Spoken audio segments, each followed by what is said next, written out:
प्रेरक प्रसंग सत्य का साथ। स्वामी विवेकानंद की प्रेरक कहानी सत्य का साथ। स्वामी विवेकानंद बचपन से ही बुद्धिमान छात्र थे। उनके तेज दिमाग और प्रभावशाली बातों की वजह से सभी उनकी तरफ खींचे चले जाते थे। एक दिन स्कूल में भी स्वामी विवेकानंद अपने दोस्तों से बातें कर रहे थे। बातों ही बातों में स्वामी उन सबको एक कहानी सुनाने लगे। उनके दोस्तों को कहानी अच्छी लग रही थी, इसलिए सभी ध्यान से सुन रहे थे।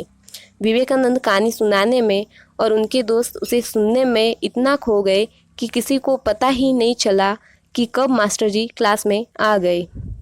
मास्टर जी ने क्लास में आते ही बच्चों को पढ़ाना शुरू कर दिया। आगे बैठे बच्चे उन्हें ध्यान से सुन रहे थे कि कुछ ही देर में मास्टर जी की कानों तक विवेकानंद की हल्की आवाज़ पहुंची। उन्होंने ऊंची आवाज़ में पूछा, कक्षा में कौन बातें कर रहा है? वहाँ मौजूद अन्य छात्रों ने विवेकानंद और उनकी दोस्तों की ओर इशारा कर दिया।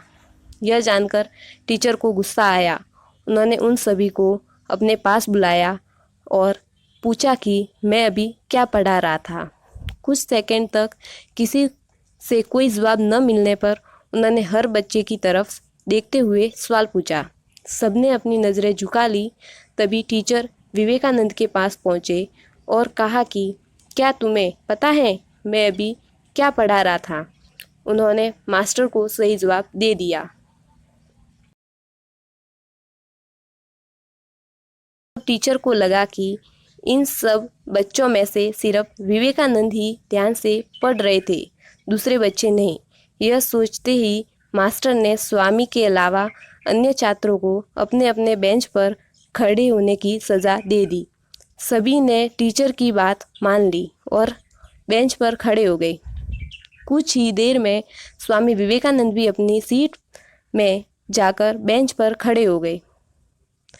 स्वामी को बेंच पर खड़ा देखकर मास्टर ने कहा कि मैंने तुम्हें सज़ा नहीं दी है, तुम बैठ जाओ। नज़र झुकाते हुए विवेकानंद ने कहा, सर मैंने ही इन सभी छात्रों को बातों में लगा रखा था, गलती मेरी ही है।